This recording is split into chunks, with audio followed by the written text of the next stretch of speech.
showtime! What's up, world? It's your boss, International Zoe.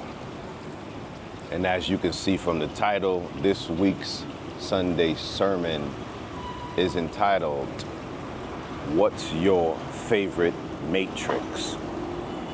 Now, let's start from the beginning. Like, subscribe, and share the video.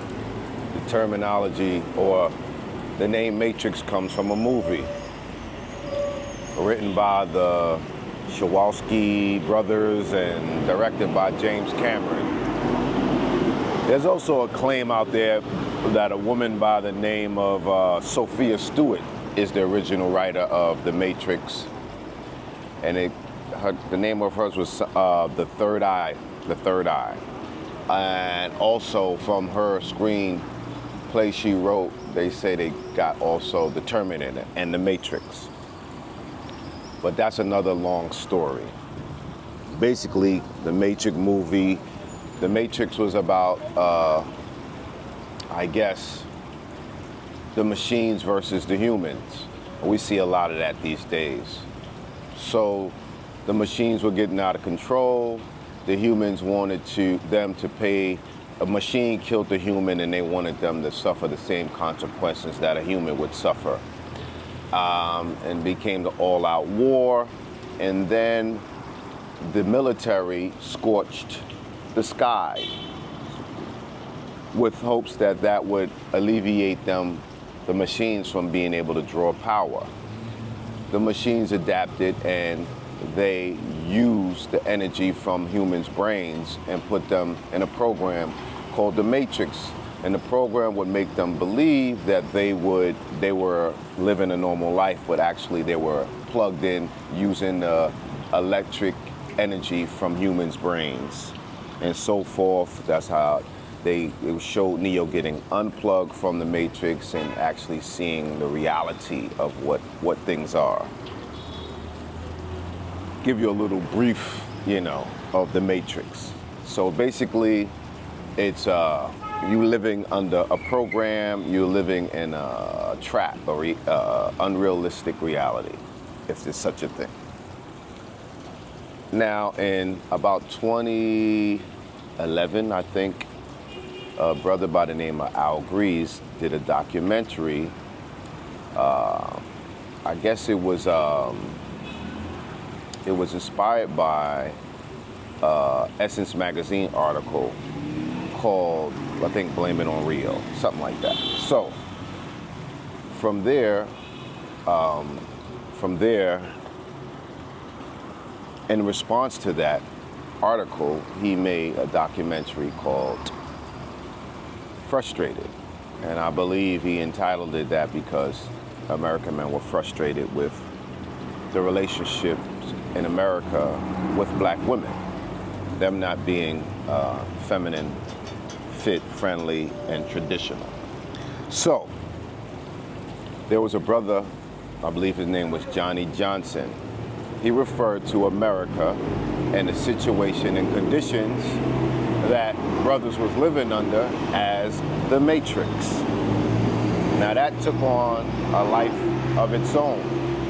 Let me let the cars go by. I don't know how well the mic is on. That took on a life of its own, and brothers, Charles Tyler and other brothers who would travel or traveling community started calling America the Matrix. I think the second person that started using it a lot and widely was Taylor Made Dream, Big Russ. Shout out to Big Russ. So everybody knows and refers to America as the Matrix, and that's usually the travel community. So I use that title, and I've always said, and it's always been my belief, that the Matrix is everywhere, so not just America. And I think if you stay in a place long enough, you get awakened to the Matrix. So that's why I titled this, What's Your Favorite Matrix? We all know what the Matrix in America is. And there's about 5 main countries that a lot of the travel community has expated to or become expats in these countries, in these cities. And I've been to most of these places, and they all are matrix. They all have their matrix. And I want to discuss some of those matrices, and you guys can tell me what's your favorite matrix and why. So, let's start at probably one of the earliest and most popular matrices for black men. You know, people have been traveling around the world forever, but one of the places that black men was bigging up, I guess in the late 90s, early 2000s, was the Dominican Republic. And I believe it started in Boca Chica, and then it went to Sosua. The same type of atmosphere of going down, meeting beautiful women, meeting friendly, feminine, fit, sexy, very attractive women, and them showing appreciation for men, appreciation for the way men could take care of them, help them, showed interest in them, admired their beauty, so on and so forth. Along with some of that, you know, the food, the culture, it was a break from America. It was a break from, you know, the, I guess, the strains of, you know, meeting a woman in America, being happy, her being submissive and also being feminine and traditional. The early brothers who went to Dominican Republic said they would go down there and a girl would stay with them for a week. The girl would take care of them, cook for them, clean for them, pamper them. And they found that, you know, to be an escape. And they were going down there a lot. They were bragging how good it was, how great it was, how beautiful the women were. And, you know, after a while, but there was also some things you have to deal with. Scamming, begging, lying, tricking guys to send money. My grandmother's sick in the hospital, my mom's sick, my son is sick. You know, so now that matrix has become not so tentative, not so feminine. They're still traditional, cook, clean, but a little more focused on the money, focusing on being rewarded for their services and you being relieved quickly so they can move on and do it again. It's no more of, yeah, you want something in return for your loving and your attention and your time. It turned into a quick flip. It turned into more natives scamming Americans out of property, out of money, going into rooms with women and they changing the price on you, being overcharged, like at the Boca Chica. One time I was overcharged like $80 for 2 fish meals, that would probably cost about $12 for the 2 meals outside in the alley where they cook it, and they'll bring it to the beach, and then this enormous price you receive. Guys got into it a lot of times with girls coming to their room, changing the prices, calling the police. The police are in on the scam and being threatened to be taken in jail. If you get into a motorcycle accident there, and it's the gringo's fault, they're gonna try to overcharge you. They're gonna try to say you nicked their car if you rent a car. There's a whole lot of matrix there now. So, have you really escaped? Let's move on to another popular place as of lately. Or let's go to one of the others, was Brazil, where the whole matrix terminology came from. Brothers said they would go down there, beautiful women, take care of them, brag about how great Club Help was, how affordable it is, how the women would pamper, take care of them, treat them well. Part of the matrix there is the language barrier as well. Part of the matrix there now is that the women have become a little bit feministic, if that's a word. The prices have gone up significantly to stay, to rent. They started charging people money to go inside the clubs. And it's just not, there's not the girls there that it used to be. And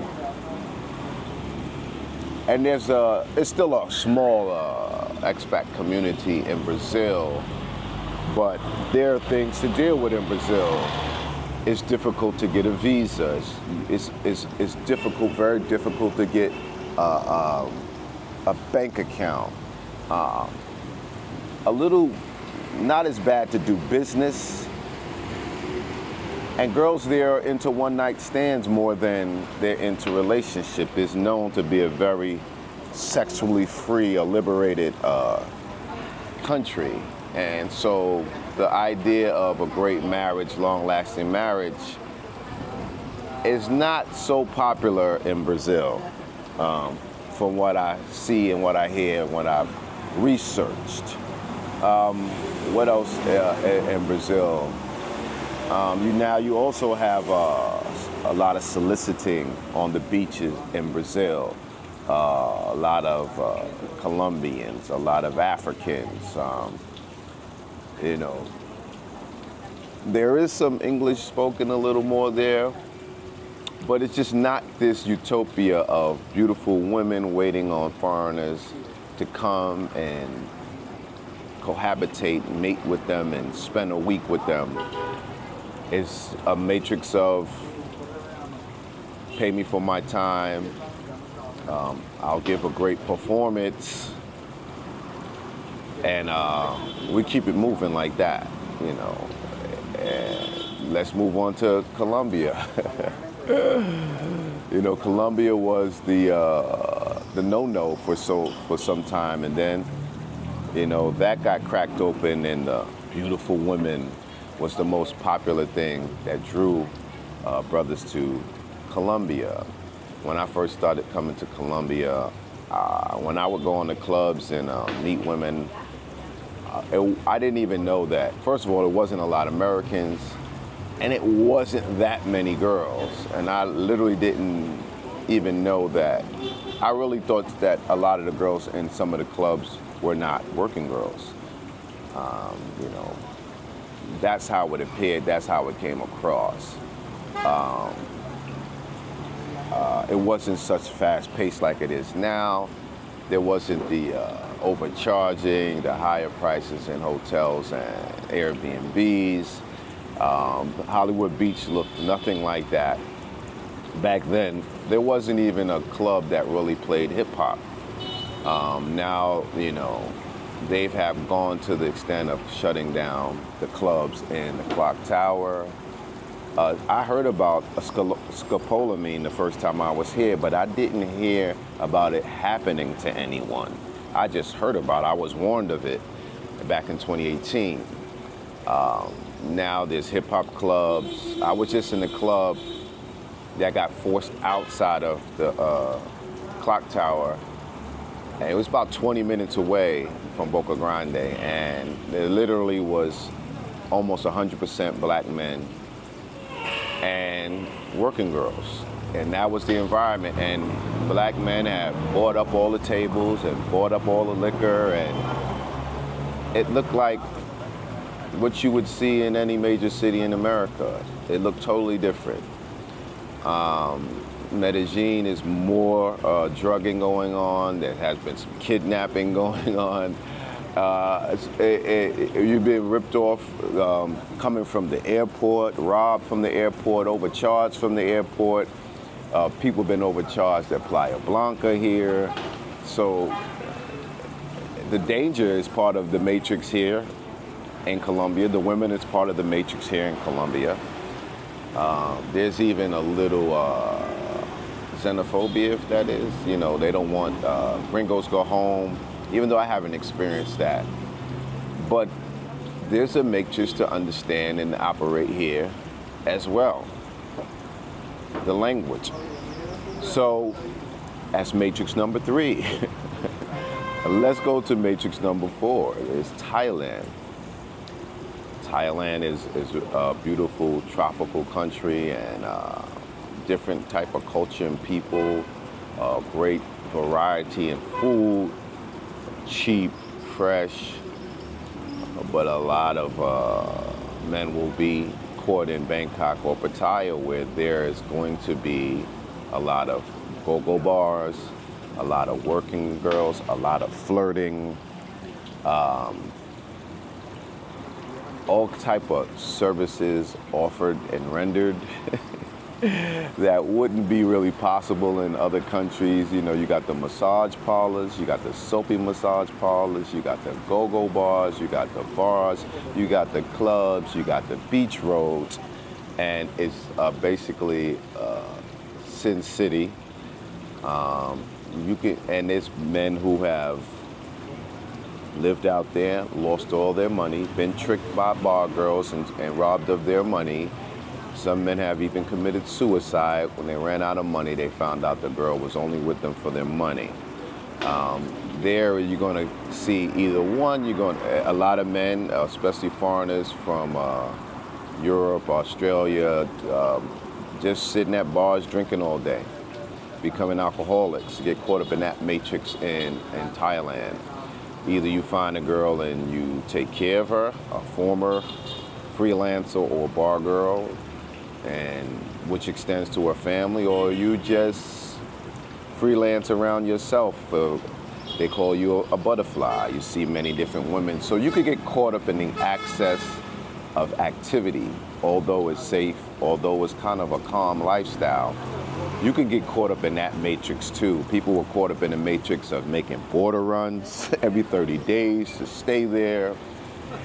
You know, so that's just another matrix that so what are you escaping? You're escaping one matrix for another, basically, is what I'm trying to say. And the other, which would be the 5th, right, would be the Philippines. Philippines is cool, happy people.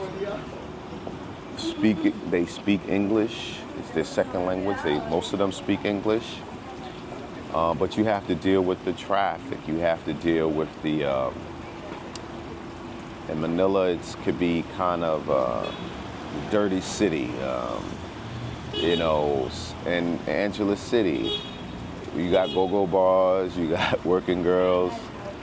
And what I forgot to mention also with Philippines and more so Thailand, you got the lady boys too. You know, it's a big culture of lady boys, and sometimes you might look at a person and think it's a woman and it's not. Lady boys feel free to flirt with you. And you know, there's and it's been stories of how some type of dowry needs to be paid to the families of the women you marry.